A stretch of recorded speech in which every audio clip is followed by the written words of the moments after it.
Now, where did I put it? Here it is. Welcome to the Toolbox. Tools for life and everything in between. Stuff you can use or toss, it's up to you. Howdy everybody, welcome back to Tools in the Toolbox. This is episode 21, and again, I have a fantastic guest on here, and I can't wait to introduce him to you all, so we'll get started right away. Who are you, and what is your military background? Right into it. Let's do it. My name is Chris Dupee. My military background. I joined in 2005. I started my basic training out of Saint Jean, Quebec. Did all that. Went to Meaford to get qualified as an infantryman. I couldn't sign up as anything else. I didn't see past the infantry for whatever reason at that time in my life. Like choice 1, 2, 3, infantry. I'm sure the recruiters were like, this guy. Yeah. But I couldn't have it any other way. So and then kind of on top of that, I picked the 3rd Battalion, Royal Canadian Regiment to go to. I really didn't know much about the military before I joined. I was calling everybody sir, at Saint Jean. And then, yeah, I remember like there was a French master seaman that came up. I was fire picket on a Saturday night before course started, basic. And he started coming up. He came up to the room. He's giving he's telling me instructions on how to be fire picket. And then when it came time to acknowledge him, I said, yes, sir. And he's like, in a heavy French accent, he's like, I'm master. I'm not sir. I work for a living. I'm master seaman. And I said, seaman? Like, no way. So I thought I misheard that. So I was like, yeah. He looked at me and walked away. Yeah. Like I was by myself on the floor. I didn't know what to do, man. I was just scared of the guy in relish. And yeah, it was fun, but basic. Okay, so you make it through basic. You make it through Meaford, which I had a blast. I was an instructor in Meaford. I had so much fun. No. And then you get to battalion. What's battalion like? You show up to battalion still wearing all your grays. Feel like, holy, everybody's looking at you. Intimidated by everybody. And I remember forming up. We were with Oscar Company across from the paratroopers, my company. Yep. All these guys were wearing maroon berets. And I didn't know what that meant. I just know that those guys are different and a little bit more scary than everybody else on this parade right now. I don't know why. I felt that way though. We did a PT test. I don't know how many of us were, grays, 10, 20, whatever it is. And we did the airborne PT test. That's like the first thing that you do when you get to battalion. And they took the top 10 from that and put them into my company. I was one of them. Nice. So we had a green beret. I had a green beret in my company, while everybody else had the maroon one. So again, you're standing out, right? Yep. I'll be in my gray jumpsuit again. I'm scared to death of heights, man. Like I've never gotten along with it. I've never been cool with it. But here I am in my company, and these guys jump out of airplanes. And I'm wearing a green beret, so I'm in a rush to get this done and over with. I could wear my maroon beret. But yeah, so went on the course, jump course. I don't know. Yeah, I won't say the word of what it was, but it was hard. It was a tough course. Hey. Oh man, I've never been through anything like it. I'm so proud to have done it. I'm wearing my airborne shirt, for God's sakes, coincidentally. But But yeah, so did it, got to battalion. Yep. Couple of years. I think I had to wait 2 or 3 years for deployment. So battalion life for about a year, and then 2 years of good workup training. Yeah. Text, Wainwright. More bullets than you could fire, more money than you could spend. Not me, battalion. Yeah. So it was a pretty cool 2 years. Followed by I was on Task Force 308, so deployed with my company to Spurwangar. Good old Spur. Were you in Spur? I was in Massamgar for most of my tour, but we stopped it at Spur every once in a while, and everyone thought they were rock stars over there. Yeah, probably. I mean, it was a pretty nice place to be, depending what year you were there, obviously. I was Task Force 108, so I was right before you. And Spur was nice, and Massamgar was still being built, so we didn't have like shower facilities. We didn't have washing facilities. We had to hand wash all our stuff still. We had to have buddies pour water over top of you to have a shower. Like, it was Yeah, we were still hard living. Where it was set up, we even added up. We built, the engineers, they brought in all this wood and everything, and then we made deals with them. We're like, hook us up, right? I don't remember what was the exchange, but we got wood and we built bunks so we can have privacy, right? Yep. And that's exactly what it was. There was a little curtain, you could crawl out and then go do your thing. It was nice. What else did we do there? But anyways, it was nice. I spent, I don't know, the better part of a month, if not a month, in Zangabad as well. That was you get there and you see all the ticks that the Patricias, like we just took over for them, that they were in, and like that, it was pretty steady. Yep. And you can only kind of predict that it's going to be the same, and it more or less was. So interesting. Yeah, that whole area was like the Panjwai, the Zari Panjwai area was just ridiculous. Like, we were getting rocketed pretty much every day. I think there was a point in time where I think it was like 3 or 4 days where we were sitting there like at night going, yeah, is it coming? Is it coming? Yeah. And then nothing happened, and we were all weirded out by like 3 days of not getting rocketed. We were just like, I don't understand what's happening. And then we all felt relieved when we actually got rocketed later. That I think it was on the 4th day or something. Right, like, fuck, and we're good. Yeah, exactly. Okay, back to the pattern of life. We're good. Yeah, this is fine. But that whole area, I mean, we went from, I was in Massamgar for a bit, and then we went up to Fob Frontenac for a while, patrolled out of there for a little bit, and then handed that over to, I think it was your tour where they got handed over the 75th versus the 75th or something. Oh, but I know the Yankees took over pretty quick, and then we helped build up Lacacau, and what's the other one? Ashke. So over towards the Helmand border there. Those, that's the ones we worked on. We were on Ring Road South all the time. I was on QRF for 5 months out of the 8 that was overseas. So we were just constantly like, shit's going down. Okay, off we go again. Okay, oh, shit's going down again. Okay, off we're going again. Like, it was just constant run. Yeah, it's QRF. You have no idea where you're going to be sent out to.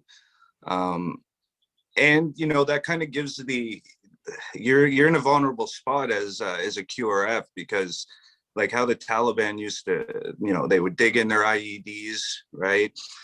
They wouldn't be armed, but if they could predict where you're going to go, they'll quickly go out, arm them, right? Hide, and hopefully you walk over it. And I would imagine that with QRF, they know where you are. I would say you're on a base. They always come out of there. Yep. They know where the incident is. Yep. Too, right? So, yeah, it's a pretty vulnerable. You can't plan the route. Like, no. You can, but it's a pretty hasty plan, right? Yeah, and it's direct, right? Like, we're not taking a circuitous route to get to a QRF call, right? We're going straight there, And I was in, I'm an engineer as well. So like we were the lead vehicle normally. Sometimes it'd be a tank out front. Otherwise it would be us. We were in the first year to have the E-Labs. So we looked different, right? Our vehicle looked different.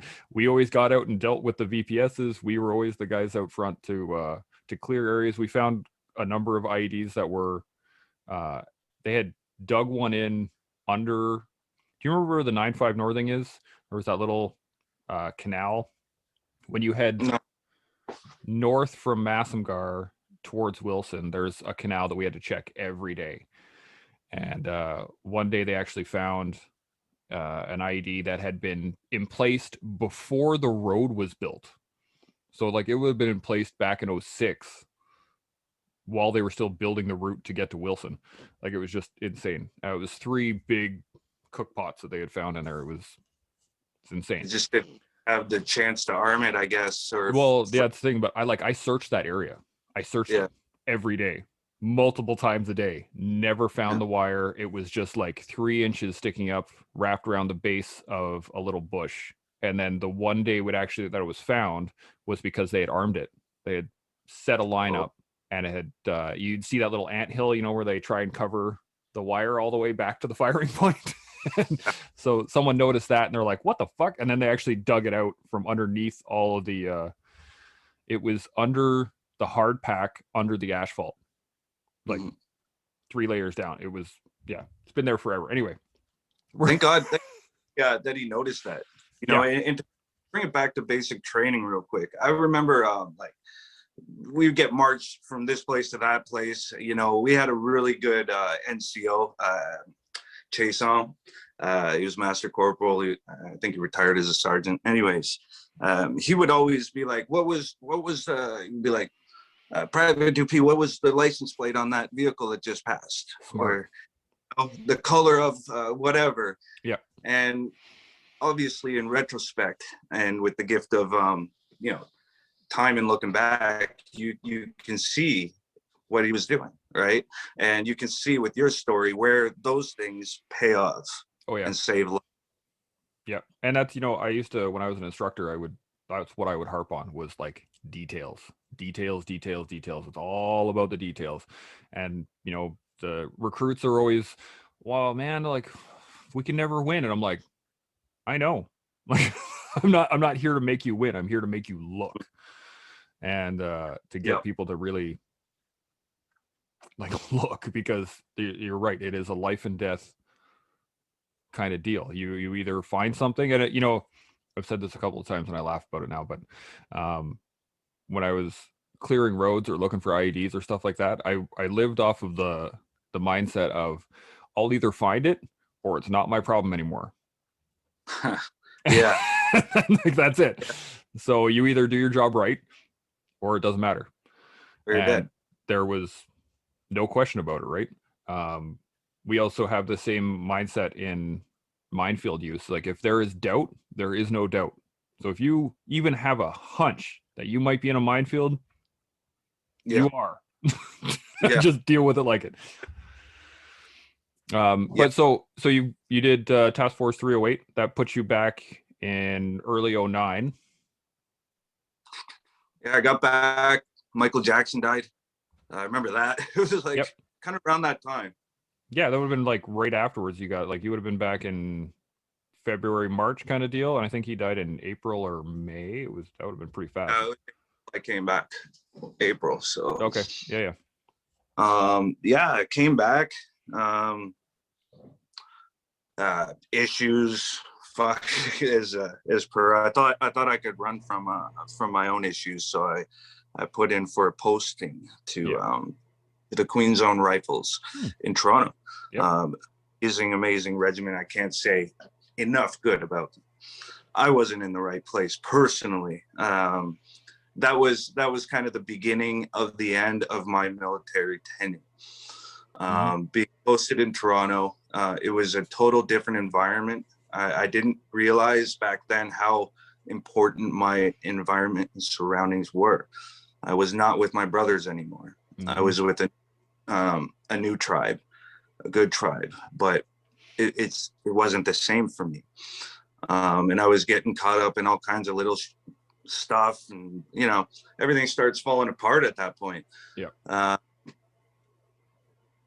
But the experience was something else, because I was more on your side of the house, and like when we went to Meaford and all this stuff on the weekends. So I was on the inside. It was very interesting to be on that side of the house.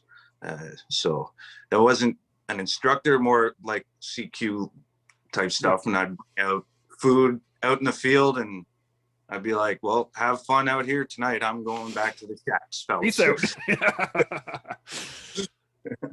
Love that. Yeah, it was cool. And so you were in Queen Zone for how long? Year or two?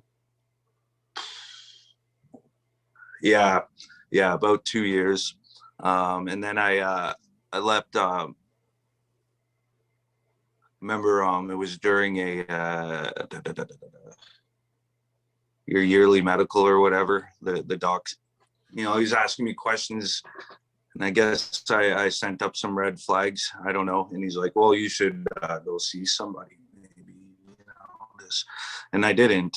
And I remember I had like an explosion at the. Then I was like, okay, I guess something's not clicking right. So got the good old diagnosis of PTSD. And then, like that's a venture in itself, but, yeah, it is. Got post JPSU, it's a really well-intended, unit, and I understand why it exists. Just, it was shit back then. I would go like months without anybody calling and I wasn't complaining, but looking back, it's like that is a big gaping crack that I'm sure a ton of people fell through. Yep. I've said for many years, well-intended. It's well-intended, right? Like it has a lot of, it's got a good idea, but when you separate from your brothers, when you separate from everybody else, you're a bit of a martyr, right? Because like nobody wants to deal with you because you're that crazy guy, right? So nobody really wants to engage you. They don't know how. And then you have no direction. There's no overall mission. There's nothing to train for. There's nothing to you just kind of sit there at JPSU like, you got any timings? Like, am I like, what do you, I know. Yeah. And I feel too, like I've met some people that worked at JPSU, and the individuals that worked there with the heart, with the right stuff. You know what I'm talking about? They're not there filling a position. They're there because they actually like it. They're getting, some of them are getting like sanctuary trauma and stuff like that from having their hands cuffed and not being able to help the way that they see that they can, right? Trauma is like, it's born everywhere. It's not like you have to go to war to feel trauma. Like I meet people from all over the place and different backgrounds, and it all looks the same. The landing spot, it's kind of, we're all fucked up together. But I've said it a few times too, is that like trauma is trauma. Doesn't matter what it is. Doesn't matter that I got blown up. That might not affect me. We could be in the same vehicle, in the same IED blast, beside each other, and our experiences and our trauma are going to be totally different, right? Some people get trauma from being shot at. Others get trauma from seeing other people get shot at. Some people get trauma. I mean, the average citizen, we were talking earlier about what happened to me last week. That would be massively traumatic for people. Like just having a knife pulled on you for most people that's a huge deal. It's not something you want to deal with. But it is a, trauma is how you accept whatever circumstances you're in, right? Doesn't bother me, but it could have bothered you. It could have bothered that person. It's a very personal thing, but it doesn't alleviate or like, you hear this a lot for military guys, right? Like, oh, people won't understand. They work there, they didn't live it, they won't understand. And that's right. Like, people maybe may not understand particularly the exact emotions that were happening when you got into a firefight, or you had to deal with trying to help someone and then being thrown to the wolves like that. But you can empathize, right? Like, I understand what it's like to be afraid. I can empathize with you and be like, okay, I understand that was a scary thing. Okay, I roger that. I understand now. And I think with sanctuary trauma, especially, that's another one that I really want to get into another day. That's horrific, right? That's, I think, what a lot of guys from Yugoslavia and Bosnia were dealing with a lot, because they want to help, right? They want to do stuff, and then they're told, no, can't do that shit. So it's that's a painful thing to go through. I'm very happy the way my release went, that I didn't have to deal with JPSU. Like, my contract just ended, and then when I did my exit medical, they gave me a medical release because I'm all fucked up, and that was the way it was. But I know a lot of guys that went through the JPSU system, and just it wrecked them more than it helped them. Some guys came out of it well, right? It's yeah, to each their own, right? And it's definitely not to bash on the JPSU, like we pointed out, is what it did. And if I wasn't in the JPSU, I don't know what I would have been exposed to and what would have unraveled from there. Yeah. Right. So at the end of the day, it helped me. But like I said, that's also a big gap that people could fall in. So, I mean, to each their. Yeah. So how long were you in JPSU then?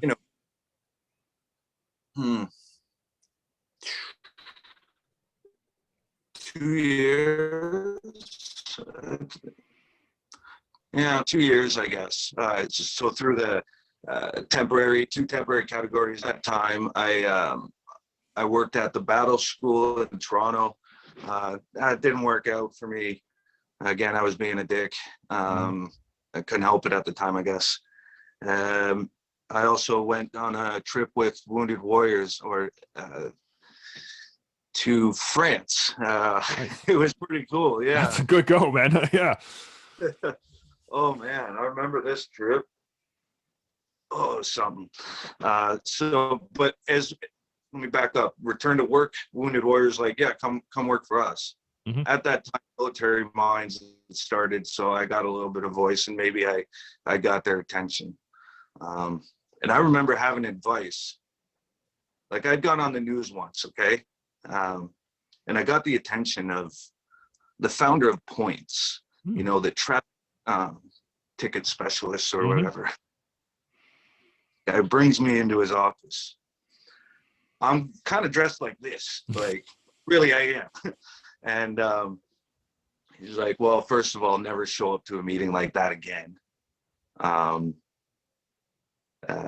He wanted to mentor me. I got the feeling he wanted to help guide me, and I fucked that up too. And I'll tell you how. Because I was telling him about the Wounded Warrior trip. He knew about Military Minds. He knew, like, kind of what I was up to. And he's like, don't do it. Don't go. It's not worth it. He knew what they probably wanted, right? Yep. Maybe at the time. And so I went to France, and I never talked to that guy again. But what he did that was cool, beyond cutting up my dress and deportment of that day, was he wrote me a check for $2,000, and he said, buy a suit. I'm like, I could buy 10 suits with this and bring my family out for dinner. But that happened, he was a true guy that wanted to look out, but I didn't heed his advice. I'm glad I went on the trip anyways. Hang out with the Wounded Warrior guys and, get to know many people. It was a bike trip. So I wasn't biking. I was safety vehicle. Nice. I was just driving France. Yeah, no bigs. Just like, yeah, this is a nice country. But we started in England, and I was the driver. Excuse me. So driving on the other side of the vehicle was weird, and on the other side of Road, yeah. other side of the street. But then we went over to France, and everything was normal again. But I was on the wrong side of the vehicle. So it was just good times. Okay, so the you know, how long were you in total? So 6 years? 10 years. 10 years. 10. Okay. 05. Okay, yeah, 16. Yeah, that makes sense. Well, technically 2 months shy of 10 years. Oh, okay. I asked for months, but they wouldn't. Yeah, they have a habit of doing that. Okay, so now that you got out in 15 or 16? Yeah, 15. Okay, so what did you do then? Like you've obviously started mill mines. You've been to France and back, which is always nice. I talked. And how did the concept for military mines get started? By an accident. It was a mistake, man. When I was at the Queen's Own Rifles, one of the things that I seen was Class A troops. They always needed work. They always wanted work. So we always knew who was available to come in to do Class A days. And maybe some people don't know what that might mean. So when you're a reservist, you go in basically one night a week you're responsible for, plus a weekend a month, or a little bit more than that. But there's also Class B guys that work there full time, every day, just as if they were in the military full time. Mm-hmm. But the Class A guys, they're always open for work, and they could come in for a day and do whatever it is that the Class B guys kind of say to do or work together. Wasn't enough work for them, and there was a lot of people. And before I joined the military, my brother, he had a power washing company, and so I would always do power washing with them. It was a pretty easy job. Like you spray, rub, and that's it. So I bought a little trailer, like a little outdoor trailer, with a water tank and a power washer, and started scouting some places that might need work. So finally started picking up work. I called the power washing company Military Mines because I was going to mostly use those Class A guys and get them work, which we did. But it took a drastic turn at some point. The power wash company was doing like Military Mines Mobile Power Washing was doing a fundraiser for a military charity. Mm-hmm. One of my wife's friends, before he's a videographer, reached out to my wife Angel and said, "Hey, I see your husband's doing a charity or whatever. I'm a freelance videographer. I'd like to do a video of him. Do you ask?" kind of thing, and we can promote that. So yeah, I'm like, cool, let's do it. I've never done anything like this. Remember the experience being the weirdest of my life up until that point. Yep. He put a microphone on me. I remember he told me, go walk down there on the train tracks, walk back to me talking. But it was weird because he's far away, right? And then I'm talking to him, and I'm just, it was the strangest thing, man. And I wasn't doing a good job for him. I know that because he kept sending me down the train tracks again. We didn't really get much. I think he might have just got enough. Yeah. Right. So I'm driving him home. I picked him up. I'm driving him home. And then I start talking about my military experience. Recently, I was diagnosed with PTSD, and I'm trying to figure out what the fuck that even means. And I opened up to this guy. His name's Paulo, by the way. So I opened up to Paulo, and I told him, yeah, like this is what's up in my life right now. You know, I'm kind of coming to the end of my career here, setting up whatever. And he's like, hey, can I start filming? Can I film this? Like what you're talking about? And I'm like, sure, whatever. And he's filming me talking about my shit, my experience and whatever. Drop him off. Week later, you know, he shows me a video for the promotion, and it's not a video for the promotion. It's me talking about PTSD. I'm like, whoa, that's heavy, man. You know, he left it up to me whether it's going to be released or not. He's just like, I put this together for you. Yeah, it's up to you. Yeah. Sat on it. I don't think I sat on it that long. In a week. And then I was like, fuck it. Like, what would you say?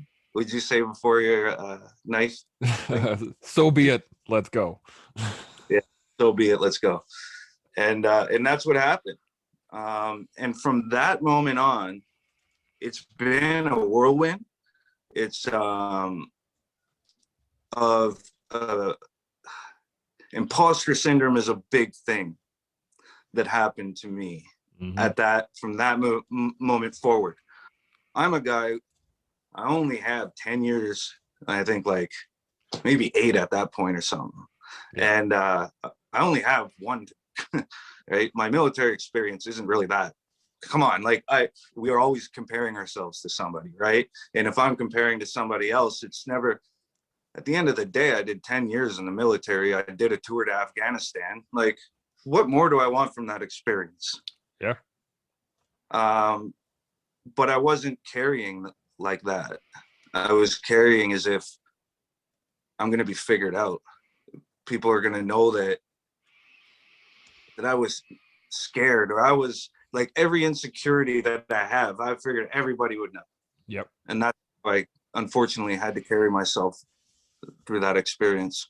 It's not a fun thing to deal with either. And I think I'm not really sure where it comes from. I mean, for me, I was thinking about this the other day, and I was thinking, like, all of our military training, our consequence is extreme, right? If you don't do your job, people fucking die. Exactly. Period. End of discussion. There's nothing else to talk about. And I find that, you know, once we get out of the military, we still think that way, right? You still think that the consequence is going to be the extreme, regardless. Mm-hmm. And I found, like, for me, I still suffer this imposter syndrome, and I get, you know, I'm doing stuff for the Walk for Veterans, and I got this podcast, and I'm trying to, you know, keep myself out in the world, but I still struggle with it. Every time I sit there, I'll have a post on my phone, and I'll be staring at it going like, like, is this really, like, nah, this is garbage. And then eventually I'll do the same thing. I'll just be like, fuck it, send, done, right? Get it out there. Yeah. But I think for myself, what it comes from is the fact that I'm thinking of the consequence of the extreme, which is somebody's going to find me out, right? They're going to be like, oh, this guy doesn't know what the fuck he's talking about, or this guy is spouting shit. And then I'm going to have to deal with, you know, the whirlwind of public exposure where people are like, this guy's a fucking piece of garbage, blah, blah, blah, blah, blah.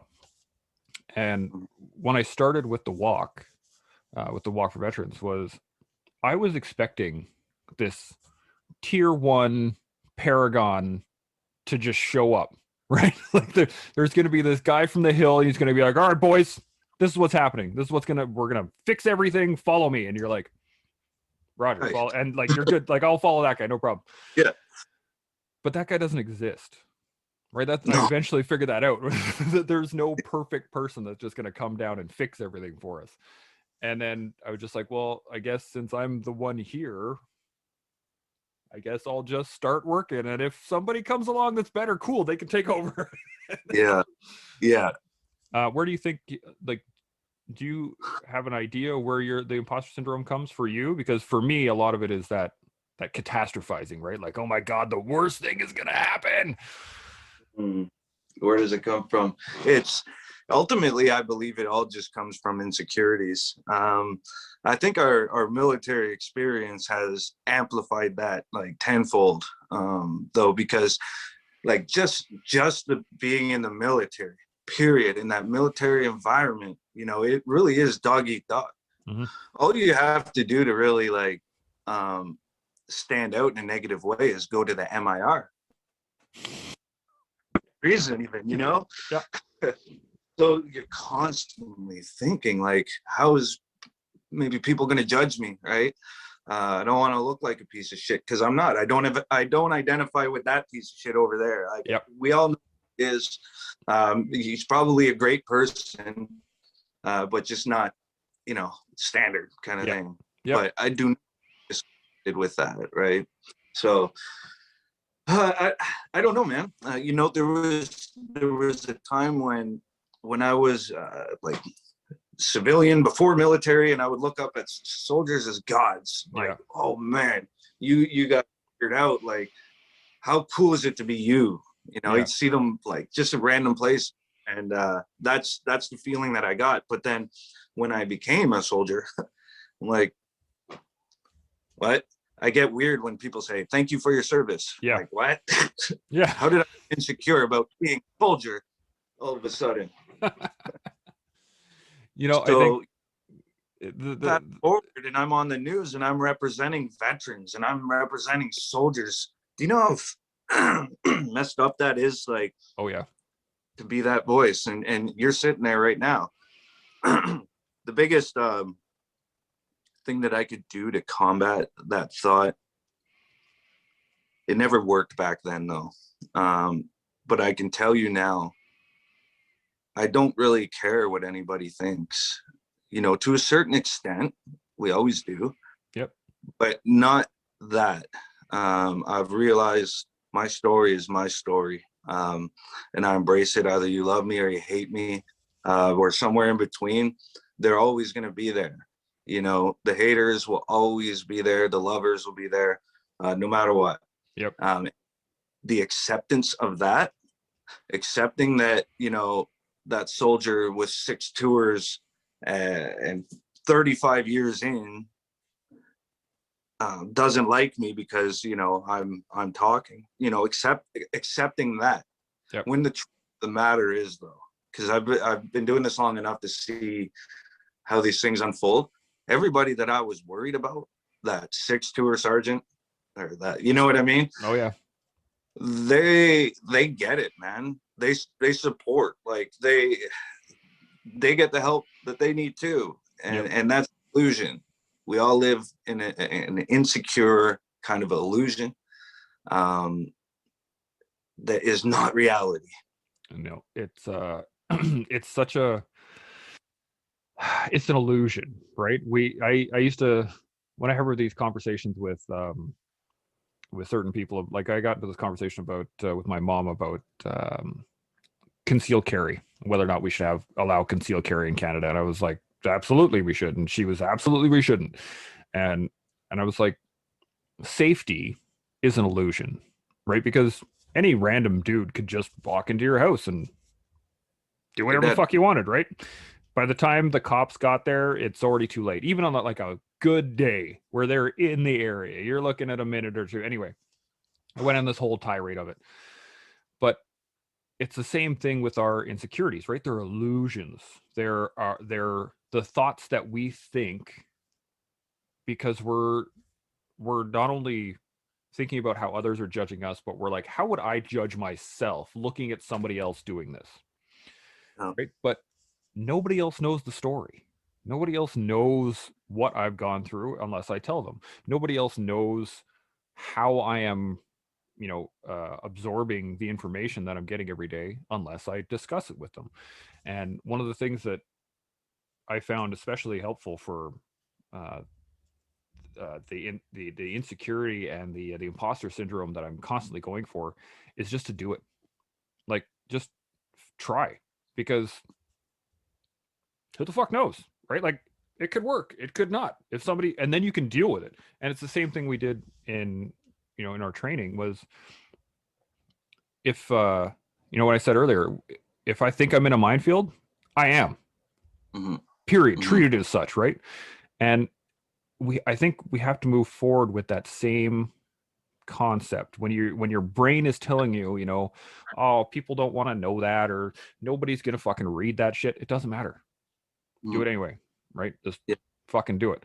And lifting weights, learning a new skill, trying to do anything. Like I started jujitsu a couple years ago now. I haven't been able to train because of COVID, but like I started as a brand new white belt, right?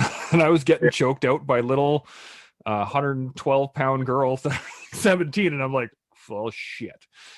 But had I sat there and gone, oh well, I don't know if anybody will want to train me. I'm too broken. I can't do that. Or I'm not gonna roll with her because I'll crush her. Right? Those thoughts are what fuck us up. That's what trips us up. That's where the imposter syndrome gets stronger. But when you just fucking do it, you find out what happens, and then you're good to go either way. So, like I said earlier, if when I'm looking for IEDs and shit, I'm either right or it doesn't matter, Mm-hmm. because then I can assess if something else happens. Now what do I do? Okay, well, I put out a post and nobody likes it. Yeah. Whatever. Done. It's gone, right? Doesn't matter anymore. I put out a post and everybody likes it. Cool. Doesn't matter. Yeah. Carry on, right? Like you face the act, you face the thing that is what the insecurity is screaming about, and then you just fucking do it. Would you say that like how do you manage What I the tell my daughter is, like, all that noise inside of your head that you hear. And I remember this is just the other day. She was so nervous to get online to do this presentation. Her and I were working like hours the day before on, and she was confident about it. But when it came time, like, she was really shaken up. And I said, all that noise in your head, nobody else can hear it. Nobody. Everything that you're scared of, they don't understand. They don't know that. Mhm. Right. And I keep harping on that day now, like any opportunity that I can, anyways, that they don't hear it. And one of the tools that I use, perspective has been the biggest tool for me, and to force myself out of my mental state and look at what's going on. And one of the things that I use to bring me to that level is all that stuff that I am saying to myself, like, you're an idiot, you're this, you're that. Would I accept somebody saying that to my daughter? Someone saying that to anybody that I love, right? Because truth be known, if you're talking to my kids like that, I'm gonna get angry. But why do I accept me talking to me like that, right? Mhm. So that forces you out of it. Always giving yourself credit and a pat on the back when you do something good, and that could be very little things too, right? Really, it could be I showered today. It could be I paid the bills. That small. I brought out the recycling this morning. Yep. And, that's all good stuff, Yep. right? And we forget to give ourselves credit for it. Absolutely. It is one of the hardest things to do, not only to give yourself credit, but to accept credit from others. That's one of the things I struggle with constantly. People tell me, "Oh yeah, the walk last year was really great. I really appreciate you putting it all on." And I'm sitting there going in my head, I'm like, Mm-hmm, I mm-hmm. mean, like, come on, Yeah, because I'm self-criticizing and I'm not giving myself the credit, so I'm immediately debasing the credit that somebody else is giving me yeah. just out of habit at that point. And it's like you said, though, it's reps, right? Just like everything else. If you want to be really good on your reload drills, rep it Keep out. your. Rep Mm, it, rep it, rep it, rep it, rep it, rep it. Find what the issue is, fix it, rep it, rep it, rep it, rep it, right? And it's the same thing. If you can't give yourself credit for something, as exactly what you said, give yourself credit for something small. You did X. mm-hmm. You did Y. And be thankful for it. I mean, it is so hard to be gracious, especially from the military community, because we kick the shit out of ourselves all the Yeah, time for a purpose though, because we want to be better, right? It's a drive to perform and a drive to exceed. And you want to be that guy that everybody else looks to when shit's hitting the fan. That's just who we are. We want to be that guy. And it's a very hard thing to accept that that doesn't work in civilian life. Like after you're outside the military, when you're not in battalion, it doesn't really help you that much to constantly beat yourself up, right?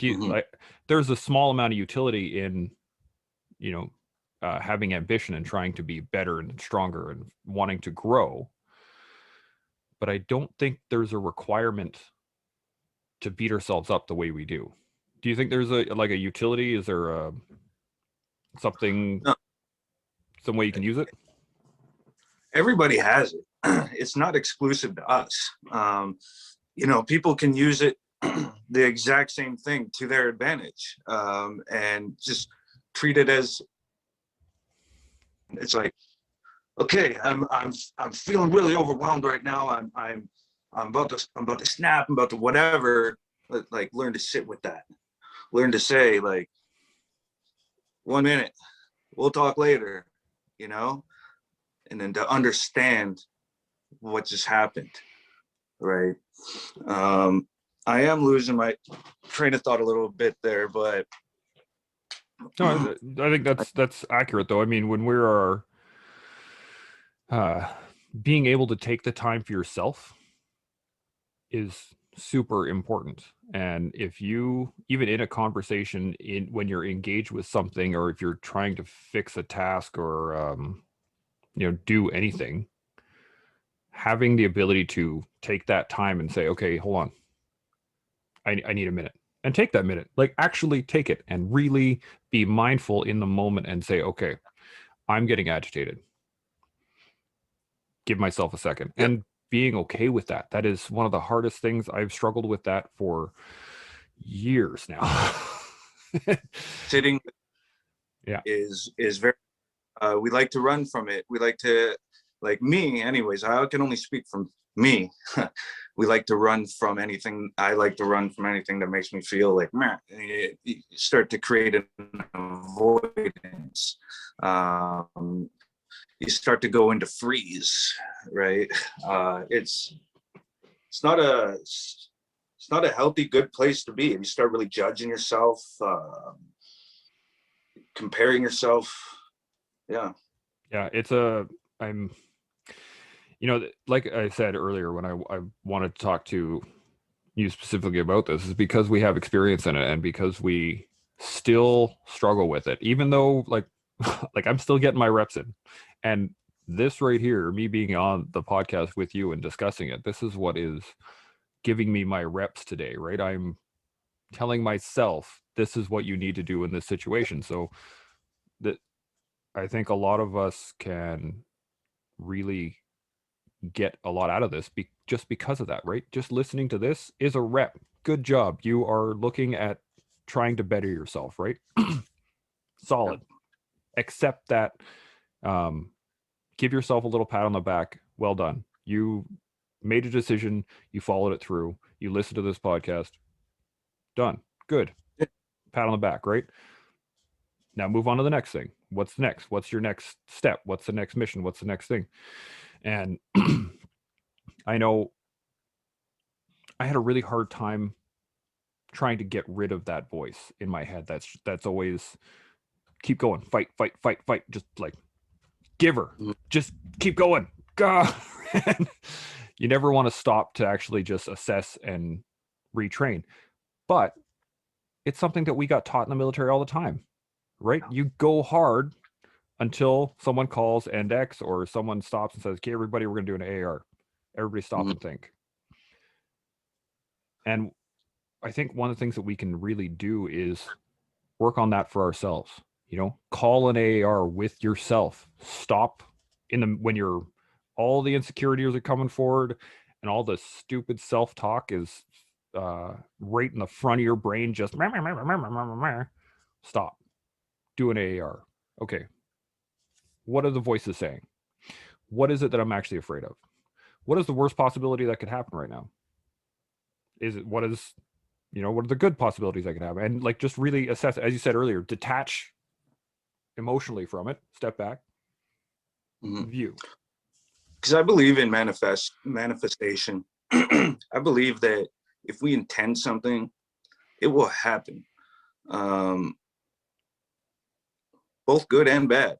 Like if I've rolled out the tape to that really bad ending that hasn't happened yet, it's like not even likely, it's barely reality. But I live that, and I'm living in that mindset as if it's happened. That could happen. Yep. That could literally happen. You could walk yourself onto that bad scenario.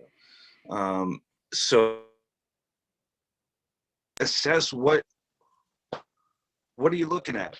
Another tool that I use is understanding where my power lays. Let me explain that, because if you have if you're depressed and all this, right, and you're you're essentially giving your power away, your current power, to the past. Like, as you stand, you're powerless to the realities around you. If you are having anxiety about shit that ain't happened, you've given your power away to the future, haven't you? Like, you're still standing powerless against, and you've got to make decisions and life decisions and all that in that state of mind. Understand where you're at, be present, and don't make decisions until you're there. Because that paranoid mind, like that fast make decisions, go, like, that is no more. Yep. Those days are gone, and we can't find them. We're looking for them all the time. They're not there. You found it the other night with a guy with a knife, and you're like, fuck, let's do it, right? We will always rise to that occasion, won't we? Because we're looking for it. Yep. We don't have to anymore. We'll never get that war again. We'll never experience that again. And we have to accept that. We don't have to lay on a sword for anybody anymore. We don't have to sacrifice our bodies, our minds, our anything. We're alone out here, and we can thrive. Yeah. We have like really amazing transferable skills that if we just believed in ourselves the way that we did in basic training, that we get through this shit. Yeah. Right. We did it once before. Like, we went from civilian to soldier. Let's not forget how significant that is. We dismiss it. That's just basic training. We see the gray guys coming in. Right. But that was significant. So in that sense, everybody has proven that you can change. Yep. So everybody in our community has already proven that, unless they were born a soldier. But I think we frown on that in Canada. The whole child soldier thing, we kind of frown on. But it's actually interesting to bring that up, because I was talking to my psychologist about this the other day.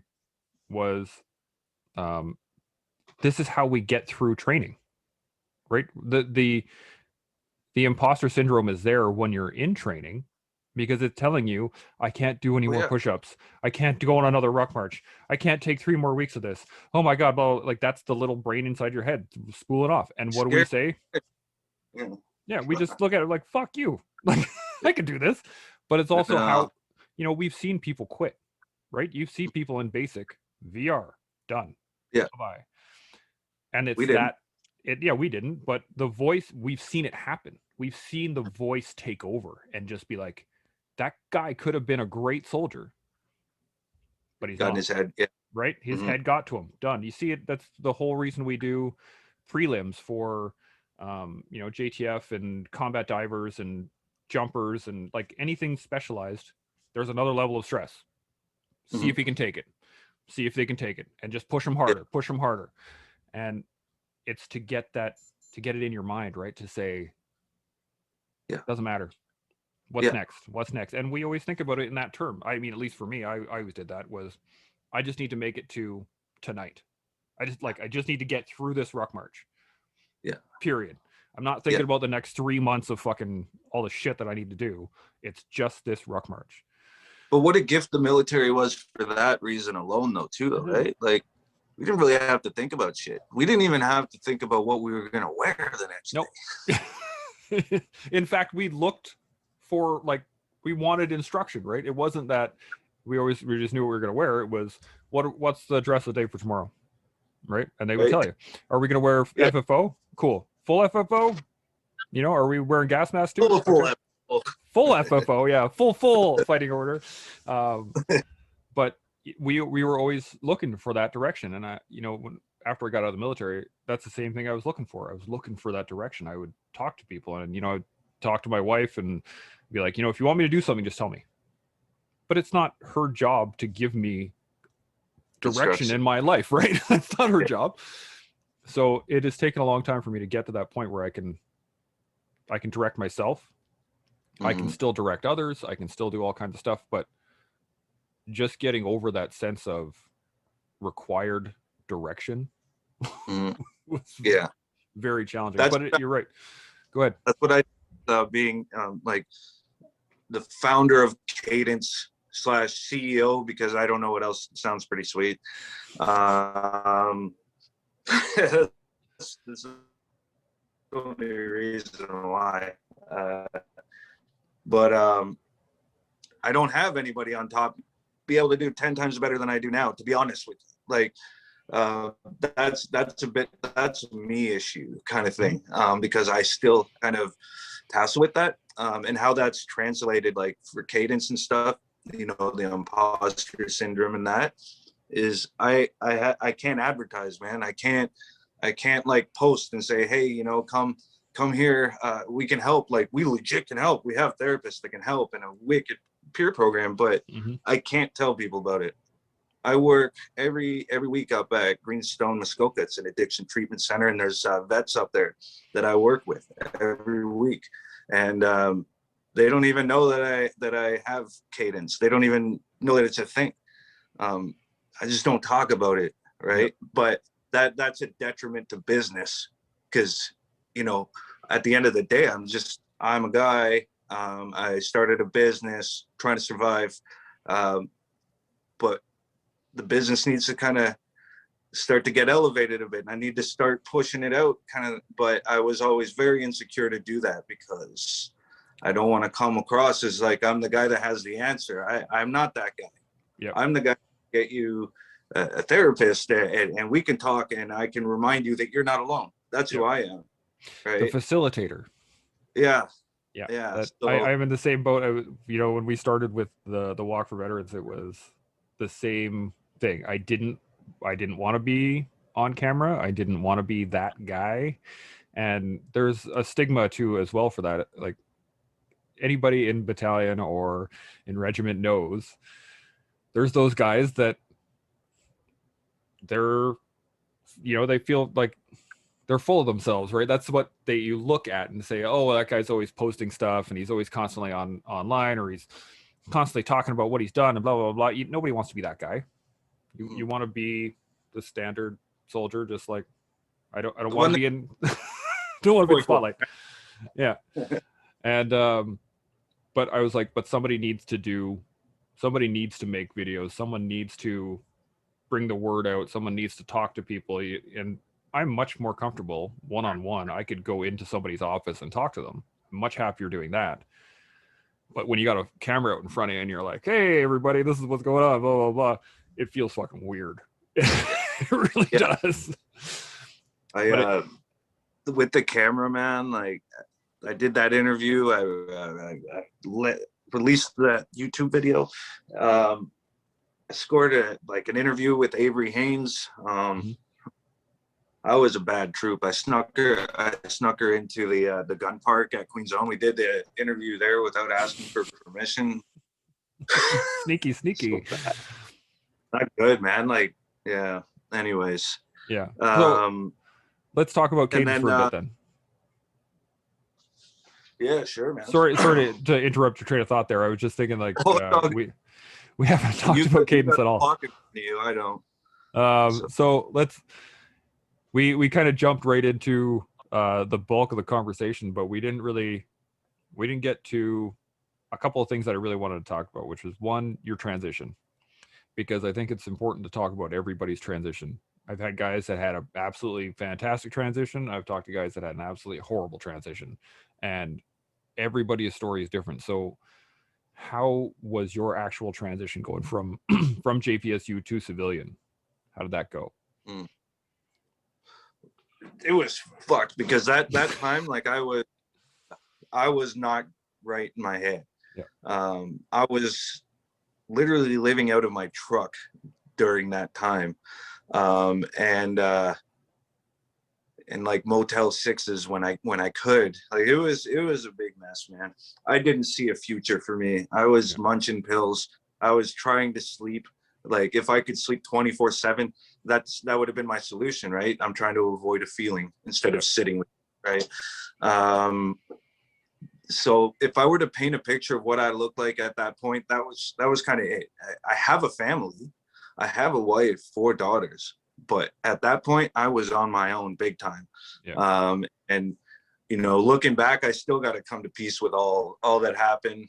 But the transition was very scary. I didn't see a future, um,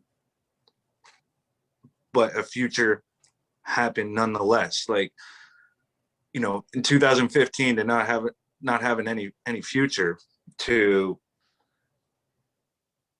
helping lead up um, MFT in its infancy,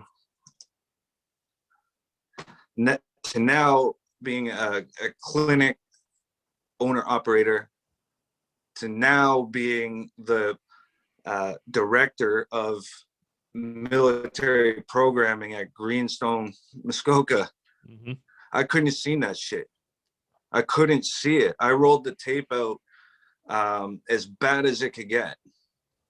And it usually had me dead in the end because my family would be better off without me, right? Like that's the mindset that I had at this time, not knowing that in 5 years, or even at that point in like 6 months, that the first opportunity came. So advice: be available for opportunity. Um, if you're not available, it'll just keep going by, right? Yep. If you're seeing tunnel vision, it'll go by that fast. Yep. You gotta let your arcs need to be this, and you need to let stuff in, right? So assess where you're at mentally, man, and but believe that those bad endings that you've set out, it's not true. It's Yep. not reality. Exactly. My doc always said to me, "Is it is it possible? Right? Are those extremes possible?" And I'd be like, "Yeah." And they're like, "Okay, is it probable?" And you're like, "I mean, not really." Like when I first got out, um, I was thinking like, this was in I got out in 13, 14. So you know, there was that uh, Patrice Vincent got killed, I think, that next year, and Corporal Cirillo got killed that next year. There was the van attack in Toronto. There was the U-Haul truck here in Edmonton. Like shit was heading south, right? And I would walk into my docks and I'd be like, you know, ready for, I'm like, shit's happening, right? Like this is the worst scenario that I said. And she was like, okay, but like think about this in terms of everyday society. How probable is it that this is going to happen and you're going to be there and something and the worst is going to happen? Like, how probable is that? And he kind of, you're like, I'm a pretty logical guy, so I was like, well, I mean, it's not that high of a probability. It's probably, I mean, it's Yeah. pretty low on the scale. And she's like, okay, well, that's a start. So more than likely, that's not going to happen. And I'd be like, Mhm. yeah, I mean, I guess, and but that little bit of acceptance, right? As you said earlier, radical acceptance is just so important to be able to say, okay, it may not happen. You could be prepared for it, right? Like I'm prepared for it. I still do rifle drills, I still do pistol drills, I still, you know, keep up on the information as best I can, but I don't need to be encompassed by it. I can just, keep it on the back burner. I have the skills. I know I'm competent. Cool. Move on. Right. And When sorry, go ahead. when Nathan Cirillo and all that crap was going on, I know, and I don't know if this is exclusive to like, I don't know how much the Afghan experience played into a lot of our psyches, because I know seeing all the vulnerabilities over there, seeing how vulnerable we were, and then feeling that same vulnerability here. Yeah. It was like, that's an experience in and itself. I believe there was a whole population of us that were exactly like you were. So you see, there it is, it's happening. Because that's exactly how I was. Yeah. There it is, coming. I knew it, fucking my worst fears come true. But yeah, it never ended up being that. Like we're it's terrible, obviously, everything that's happened, but from what we rolled it out to be, if you look back, it probably doesn't match up. Yeah. And that's the point my doc was always trying to make, was that like even if the worst does happen, that's a 1 in a million shot, right? That's not the standard way of life for someone here in Canada. For like, we don't expect to have major terrorist attacks here in Canada. We just don't, because traditionally they haven't happened. So it makes sense to not expect that. For somebody that, you go overseas and you're looking at suicide bombers and IEDs and all this other shit that we had to deal with, that's what we expect, because that's what happened over there. And then you come home and you're just like, well, I don't like, you can't marry those two things up. It's very difficult. But, with time and training and with therapy and help and all this stuff, we get to a point where we can now, I have no problem driving down the road. Whereas when I first got home, that was very hard. I had, I can manage some crowds now, whereas before I couldn't. And this is I think the thing that a lot of us forget is that time, patience, and discipline are the levelers that will get you to where you want to go. If you are disciplined in seeing your doctor and making sure your fitness is good, and you're eating right, and you're doing everything you need to, you're getting those reps in, good. But you have to be patient to let it happen, right? I would like to add intentions to that. Yes, absolutely. And and that way your bearing will always be pointed in the right direction. It might be a little left or right, but you'll figure it out. Keep your intentions good, whatever your intentions are, because if you are disciplined but you're intending for shit to just go south anyways, like well, we call those people preppers, I think. Yeah.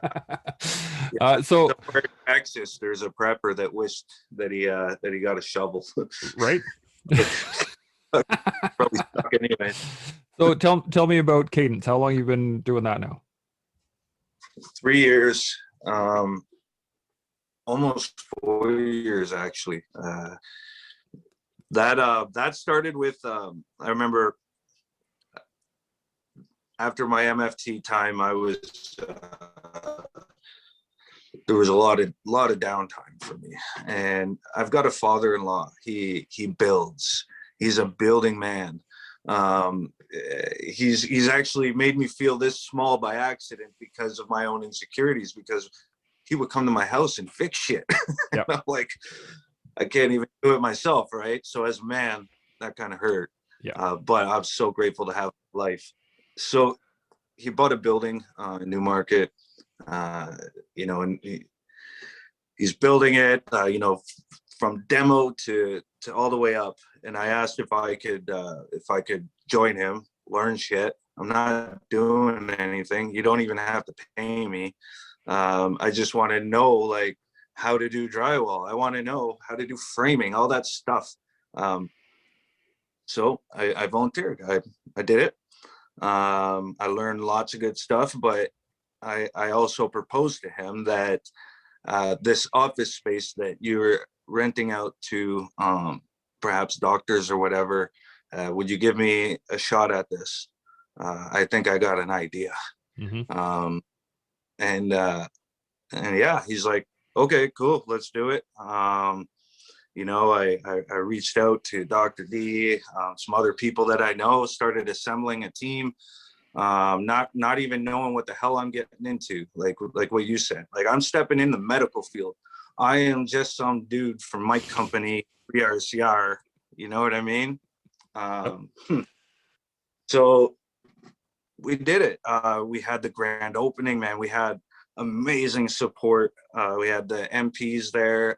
Actually, MP Kyle Peterson, he stood up in the House of Commons and he recognized Cadence Health and Wellness. That's awesome. I was really overwhelmed by that, but yeah. Again, with imposter syndrome though, because here I am, like, kind of at this cool position. I got MPs, and this guy's talking about it in House of Commons, and I'm like, yo, if these guys only knew I was just corporal from 3RCR, you know.